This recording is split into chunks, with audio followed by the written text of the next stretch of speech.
PowerPoint's been around forever, but unfortunately that means that most of us are still using the features that have been around for 25 years and not looking at the cool, funky new features.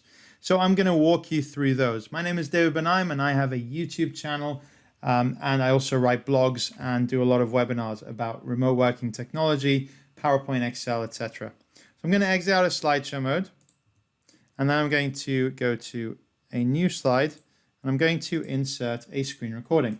And this allows you to actually record your screen. So I can select the area to record part of it like this and turn audio on or off, record pointer, press record, and it will look at the different things. There's my countdown.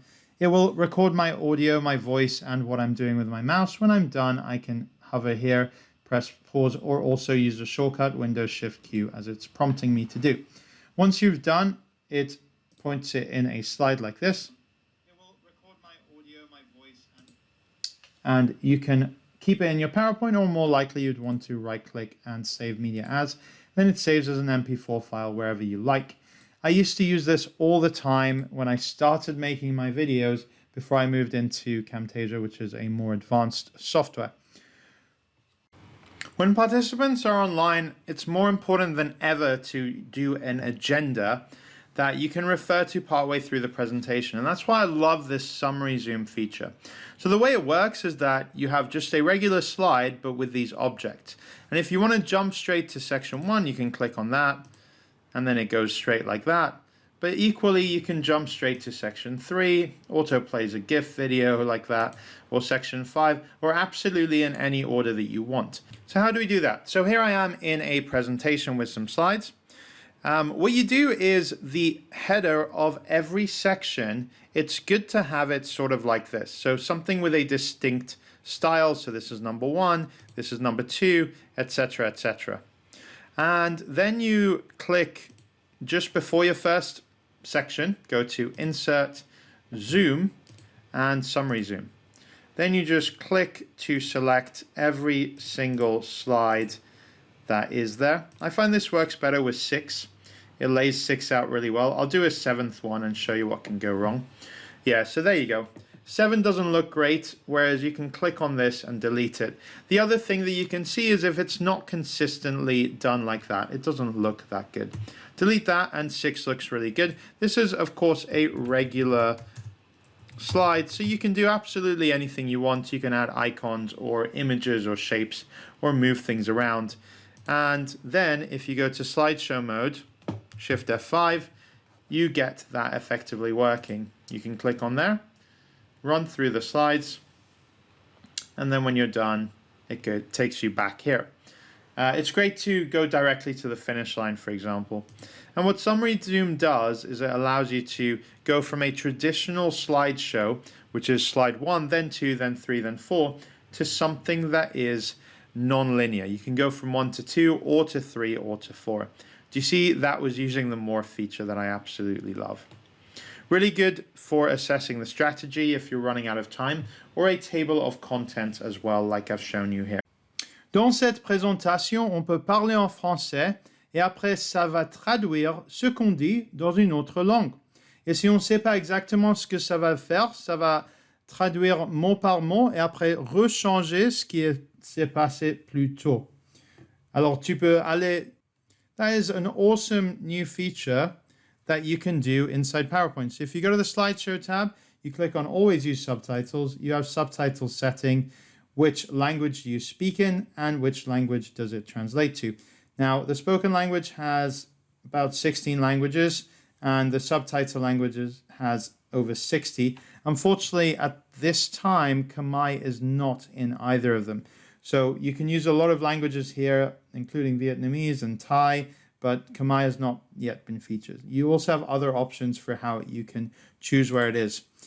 But this subtitle setting is nowhere near as good as the next one I'm going to show you. That is way more inclusive. Given that we're looking at modern PowerPoint, we are using the most modern features. If you go to File and then Account, it shows you which version you have. I have 365 in the title, which means I am getting monthly updates. If you have 2016, 2019, etc. here, that means that the new features stopped as soon as you bought the licenses, rather than this where you get them updated all the time. And for the next feature, we're going to go to PowerPoint Online, which you can access through an Office 365 account if you have it by clicking here. So from PowerPoint Online, you can go to the slideshow mode tab and you have present live. You can choose if this is only people in your organization, which is the default, or anyone. I'm going to choose anyone, then click present live and it goes full screen and this happens. So you have a link that you can copy or you have a QR code that people can scan. So here we are where people have joined the session and I go to show slides as the presenter and it has me go through my slides as normal. I just have these extra options where I can get the link again, see how many people have joined, go to the welcome screen. The other stuff is pretty much the same. So this is the person following along. As you can see, they have the transcript and it is transcribing it as I speak. And even if I speak really, really fast, it does a pretty good job at picking up what I'm saying. It does put the full stop in the wrong place, but that's not bad if you really think about all the effort that it's taking to do this. So the other cool thing is you can actually change the language. So if I want to speak this in French, I want to read it in French, I can change it as I need to, and it translates it live. And if you speak French like I do, you know that this is doing a pretty good job. It's not fantastically perfect, but it's a pretty good job considering how fast I'm speaking. You can also change it to any one of these languages. You can also go to full screen mode or exit full screen mode. You can remove this if you don't want to. You can give reactions. So I can give these sort of reactions in the slides, and the viewer can actually progress the slides backwards or forwards. They can't go further in time, but they can go forwards and click current slide when they're done. From a mobile, you get a similar perspective. It is just in a different sort of screen, but all the same functionalities are different.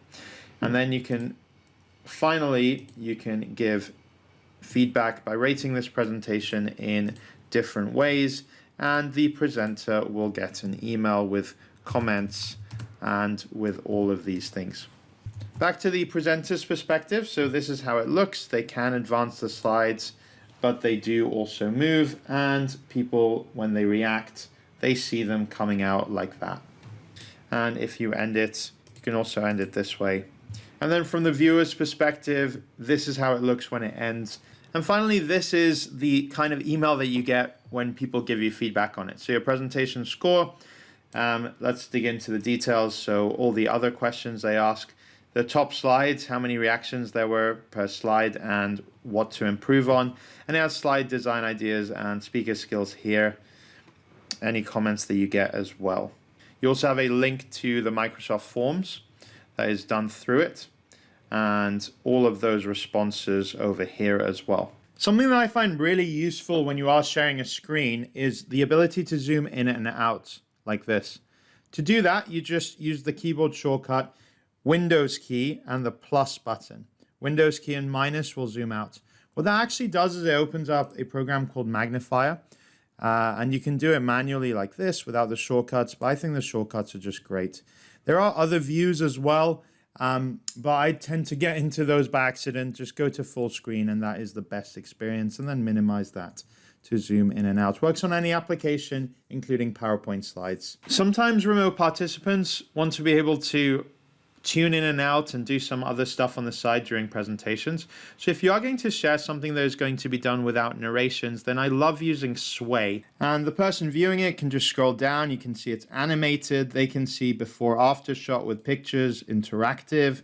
Something that I find really useful when you are sharing a screen is the ability to zoom in and out, an Excel file that's embedded here. To do that, you just like you would expect with the regular apps. Windows key, you get these sort of picture effects where you scroll down and you see the background, or what that actually does is it opens up a program called Magnifier, and you can click videos to play them directly. And you can do it manually. You can edit it by clicking on here, and then you have these two tabs. There are other views as well. Storyline is where you can add and move content by accident, group it to create special effects. Design is where you can change the style, so it becomes super easy to switch around different styles. In this case, the logo to devise your color palette, which is pretty cool. Then you're able to start a new document by choosing Sway. What I tend to do is start with a document and then just upload it. And then it sort of makes into a Sway like you would make a Word document into a PDF. It's still good to do some manipulations and editing to make it more visual and to make it stand out, but effectively that is mostly how you do it. You can share it then quite easily from clicking here. Look how it's already kind of animated and got certain effects like that.